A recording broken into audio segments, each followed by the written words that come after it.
Detective Julia Renfield jolted awake, heart pounding. A single, haunting question echoed in her mind. Where do you run from a killer who doesn't exist yet? The phone on her nightstand buzzed urgently. Julia, it's Captain Mara. We've got a body by the old docks. You'll want to see this one in person. Julia barely remembered pulling on her coat.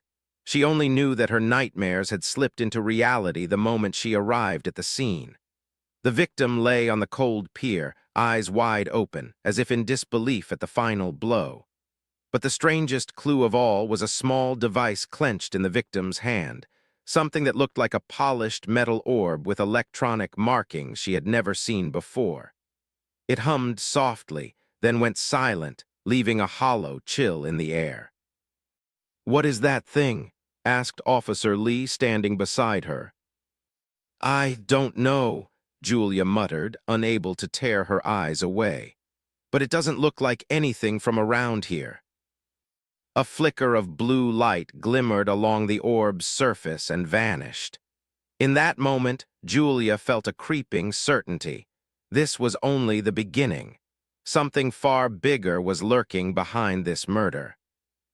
Whoever did this might be beyond our imagination, she thought. And from that instant, she was determined to find answers, even if it meant following a trail that could shatter everything she believed about time, truth, and reality. Julia Renfield was a seasoned detective in New Arcadia, a sprawling coastal city known for its gleaming skyscrapers and hidden underbelly. She was calm under pressure, with a sharp eye for detail. Yet tonight, she felt an unsettling sense of awe.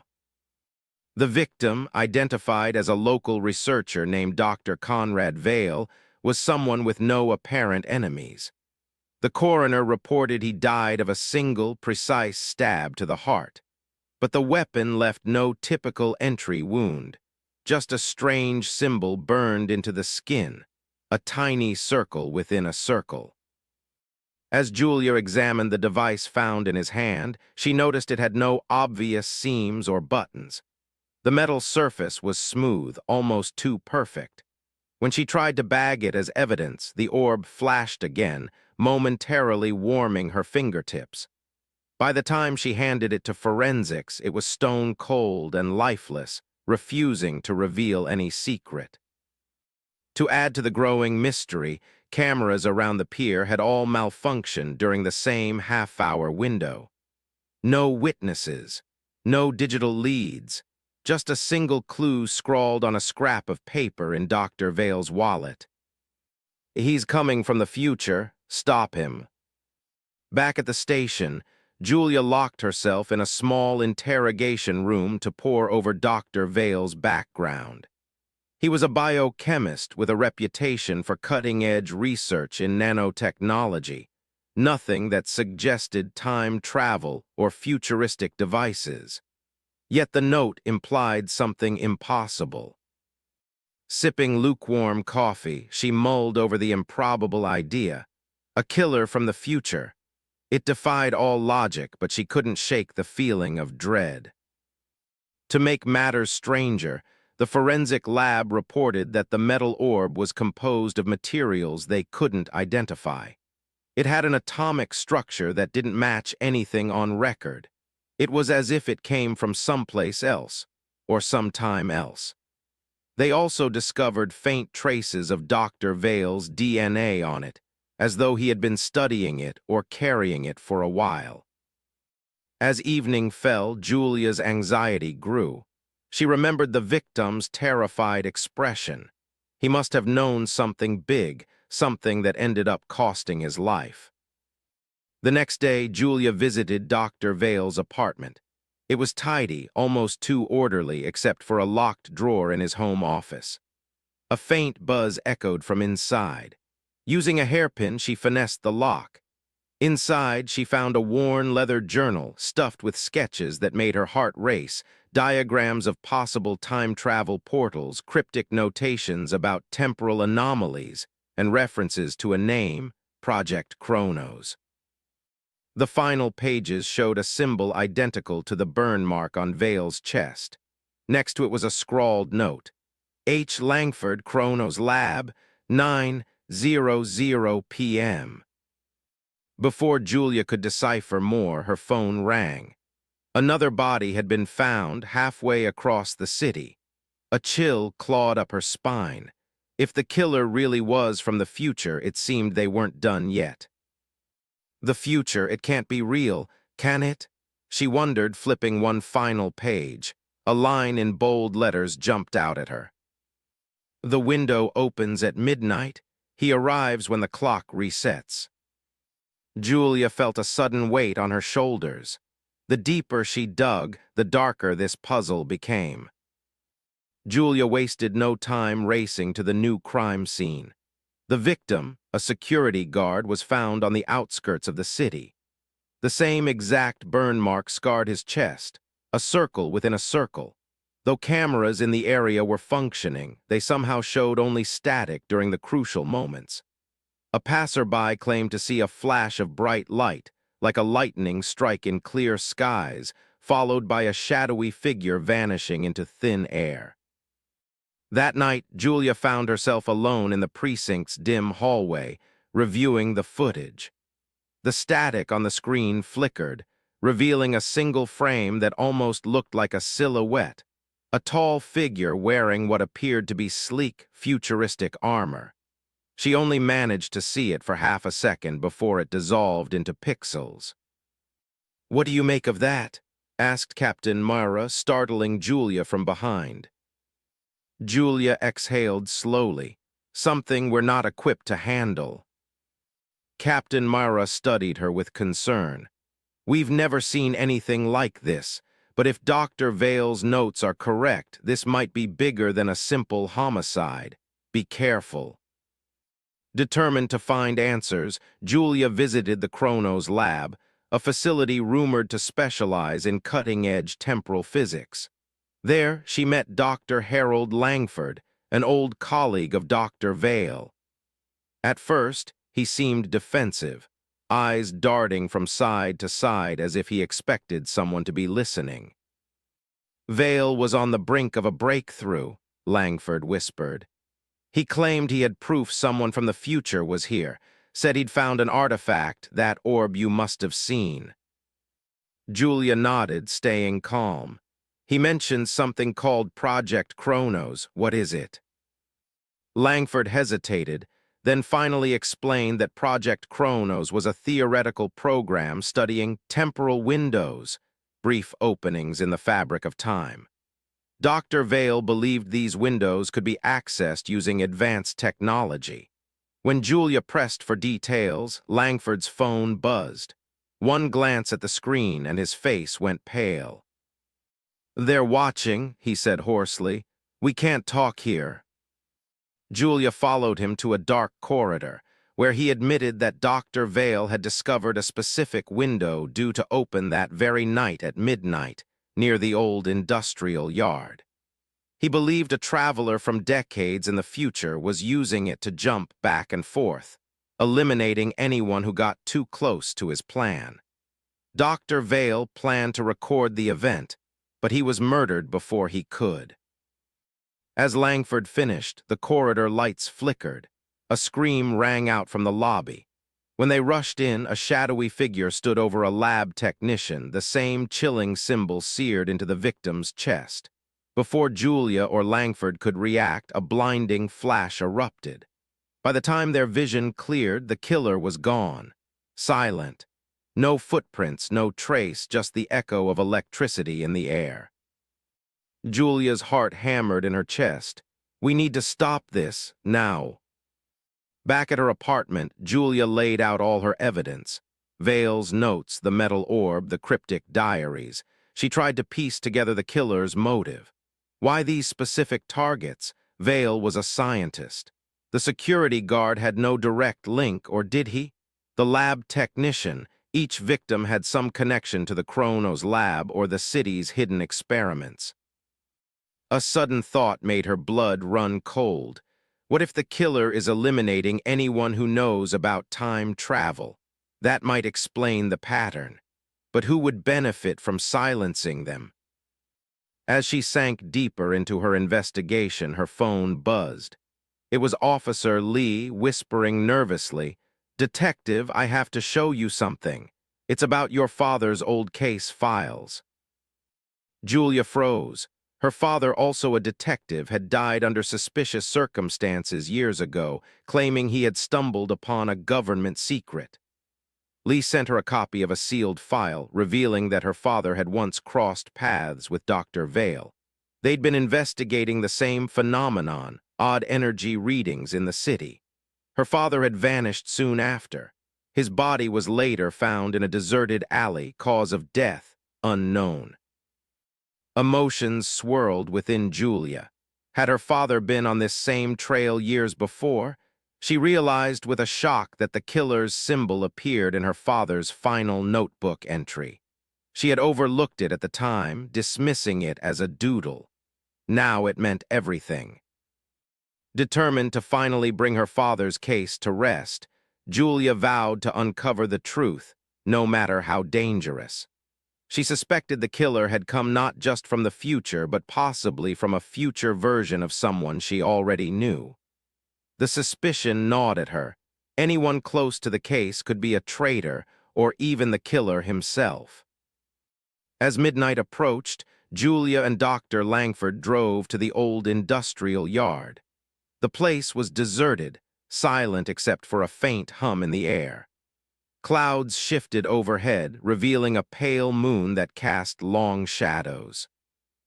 Following Dr. Vale's journal, they located a spot where the energy readings peaked. Langford set up a makeshift detection device, which beeped with increasing urgency. Midnight drew closer, and the beeping turned to a high-pitched wail. Suddenly, a swirling vortex of blue-white light appeared in midair, rippling like water. Julia's breath caught in her throat. This is real, she thought, a jolt of awe and terror surging through her. A figure stepped through the portal, wearing an armored suit that shimmered with faint lights. In one hand, it clutched a weapon that looked both futuristic and medieval, a blade of glowing metal. The figure turned, revealing a face that was eerily familiar. Julia's stomach dropped as she recognized the features twisted by time. It was Dr. Harold Langford, but not the Langford standing beside her. This one looked older, hardened, and filled with ruthless determination. The future Langford locked eyes with them. Before they could speak, he raised the weapon and lunged. Julia dove aside, heart pounding. "Why?" she shouted, aiming her gun. The figure's voice crackled through a built-in translator in the helmet. "This world cannot be allowed to discover time travel. It would destroy our future. I must erase every trace." Julia glanced at the present-day Langford beside her, who stood frozen in shock. The future version roared, swinging the blade again. Sparks erupted as metal clashed against the machinery. In the chaos, Julia fired 3 shots. The bullets sparked off the armored suit, leaving only dents. The future Langford pressed a button on his wrist. Another burst of light flickered. He vanished in a blink, slipping back through the portal. Breathing heavily, Julia and the present-day Langford stared at each other. The killer was Langford himself, decades older, returning in time to rewrite history. Shock rippled through the city as more bodies were discovered the following morning, each tied to the Chronos lab or to Dr. Vale's research. The future Langford was accelerating his plan, erasing every potential threat to the timeline he came from. Julia summoned Captain Mara, Officer Lee, and a handful of loyal colleagues for a secret meeting. She laid out the horrifying truth. Time travel was real, and the killer was a future version of a respected scientist. He's wiping out evidence, and he won't stop until the knowledge is gone. "We have one chance to stop him," Julia said. "We catch him at the next temporal window and destroy his technology, or everything we know will vanish." Working feverishly, Dr. Langford used the orb and scraps from Vale's notes to build a makeshift device capable of neutralizing the killer's suit.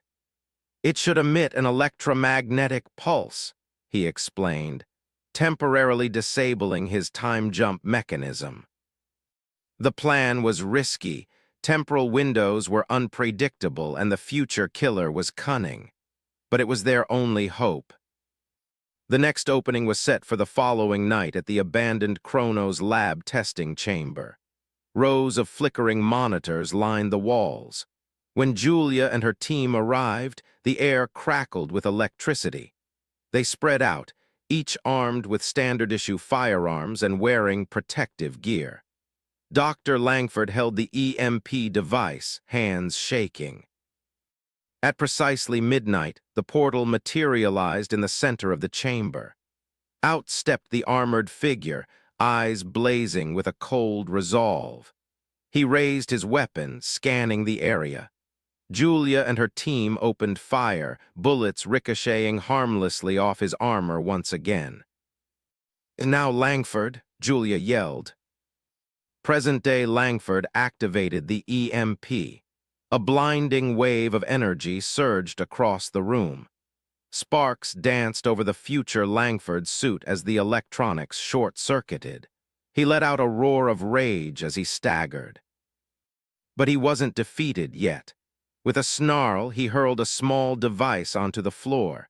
It exploded in a burst of white-hot light, forcing everyone to shield their eyes. The killer lunged at present-day Langford, blade raised. Julia dived in, tackling the future Langford to the ground. The killer's helmet cracked, revealing the older scientist's tormented face. His eyes shone with desperation. "You have no idea what you're doing," he hissed. "If your timeline continues, war and collapse are inevitable. Billions will die. I'm saving us all by stopping time travel here and now." Julia felt her resolve waver for a split second. Could he be telling the truth?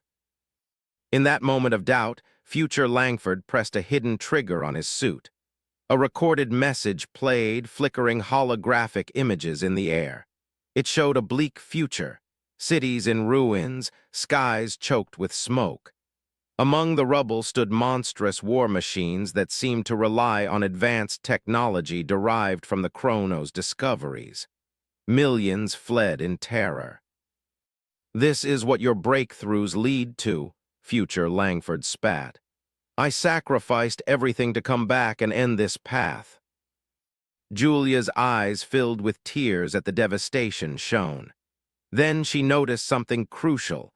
The war machines bore the same circle-within-a-circle symbol. But it wasn't a signature of destruction. It was a logo of a corporation from their present day. They were the ones who would commercialize the Chronos technology and start a catastrophic arms race. With a trembling breath, Julia realized future Langford's grim motive. He wasn't just a murderer for personal gain. He was a man so haunted by the nightmare future that he believed mass murder in the present was the only way to prevent a greater catastrophe. Even though her heart broke at the horrible visions of tomorrow, Julia knew she couldn't let him continue. Killing innocents was not the answer. She pinned the older Langford's arm, tears streaming down her face as she locked her hand around his blade. "We make our own future," she whispered, "and we can choose a different path without sacrificing innocent lives." Officer Lee and Captain Myra rushed in, cuffing the killer's hands behind his back. The battered time travel suit sparked and malfunctioned, severing his link to the future. The portal flickered, growing unstable. Before it collapsed, the older Langford looked up at his younger self. Their gazes locked in a silent exchange, a mixture of regret, sorrow, and a spark of hope. At the last second, the older Langford was sucked into the collapsing portal, pulled back to wherever, or whenever, he came from. The device in the present Langford's hand shattered, rendering time travel impossible for now. Silence fell as the swirling lights died out. Julia stared at the spot where the future killer had vanished. Though shaken, she felt a strange relief. The catastrophic path might still exist, but knowledge of it gave them a chance to change course. Maybe preventing the apocalypse wouldn't require bloodshed, only careful, ethical choices. In the days that followed, Julia worked to ensure that Project Kronos' research wouldn't fall into the wrong hands. She shared the horrifying future vision with the city's leaders, who agreed to place strict controls on the technology. Dr. Langford, deeply shaken by what he had seen, vowed to devote his life to preventing the tragic future his older self had witnessed. Yet a nagging question remained in Julia's mind. Had they really sealed the breach? Or had they only delayed the inevitable? She wondered about her father's death, which now seemed tangled in time. She would never know if he, too, had glimpsed the horrors to come. But as she stood by the edge of the old pier, watching the sunrise paint the horizon, she felt a quiet sense of determination. Our future is never set in stone, Julia thought. We shape it by our actions in the present. And I'll do everything in my power to protect this city from the shadows of tomorrow. With that final vow echoing in her heart, she turned and walked away, leaving behind the empty docks, the hushed secrets, and the uncertain promise of a future that, if she had any say in it, would be brighter than the one she had witnessed. Some nights when the moon is high, Julia still hears the faint hum of energy in the air, a reminder that time's mysteries are far from over. But armed with truth and resolve, she stands ready. Because sometimes the greatest battles aren't won by brute force or fear, but by hope, and the courage to believe that the future can be changed.